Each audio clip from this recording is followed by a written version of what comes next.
নমস্কার, চলে এসেছি আবার একটা নতুন ভিডিওতে। শোনাবো সরজিৎ ঘোষের লেখা জুতো আবিষ্কার।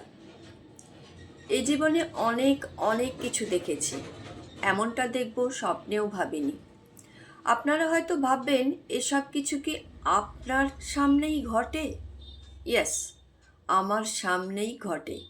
মাঝে মাঝে যাদের মুড অফ থাকে, মন খারাপ হয়ে যায়, কি করলে মন ভালো হবে এটা যদি বুঝতে না পারেন, দয়া করে অন্তত লোকাল ট্রেনে একবার উঠবেন।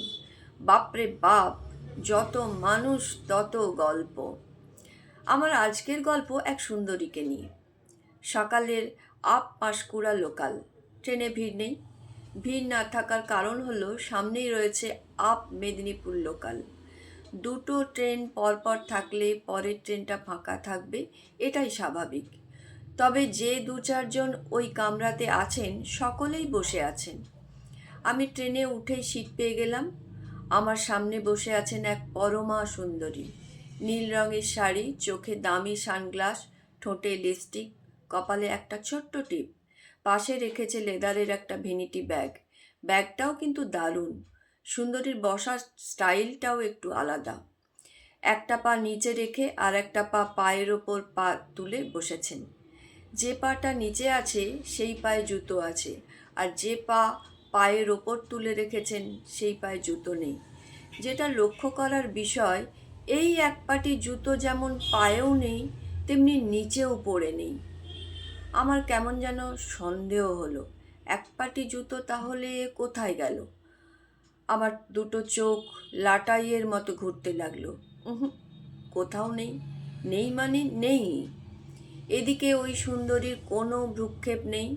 যেহেতু জানালার পাশে সিটে বসেছেন, কানে হেডফোন লাগিয়ে বাইরের দিকে তাকিয়ে গান শুনেই চলেছে। গান যে শুনছে সেটা বুঝতে পারলুম মাথা নাড়া দেখে। কেন জানি না মনটা খচখচ করতে লাগলো। জুতোটা তাহলে কোথায়? মনে মনে ভাবছি একবার কি জিজ্ঞেস করব। পরে ভাবলাম কি দরকার বাবা, যার জুতো তার খোঁজ নেই, পাড়াপড়শির হুঁশ নেই। একটু দূরে বসে আছে আরেকটি ছেলে, বয়স ওই 25-26 হবে।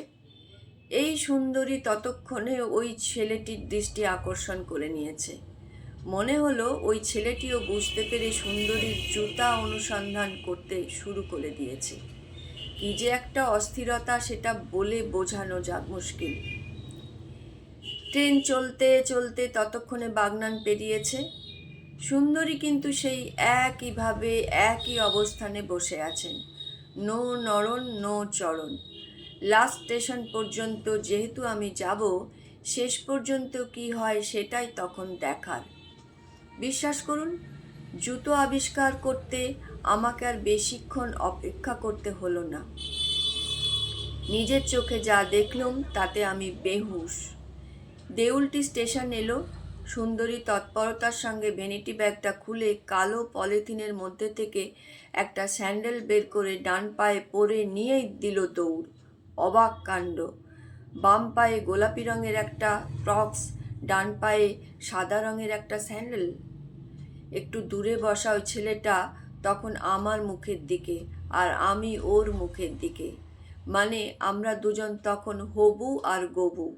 রবি ঠাকুরের জুতা আবিষ্কার তো বইতে পড়েছিলুম, আর দেউলটিতে এসে আর একটা জুতো আবিষ্কার নিজের চোখে দেখলুম।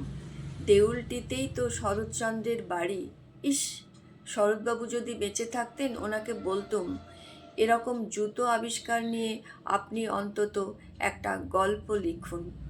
সুন্দর মজার গল্পটি সরজিৎ ঘোষের লেখা। সব আমার পড়ে শোনাতে ইচ্ছে করলো। সবাই খুব ভালো থাকবেন, সুস্থ থাকবেন, আনন্দে থাকবেন।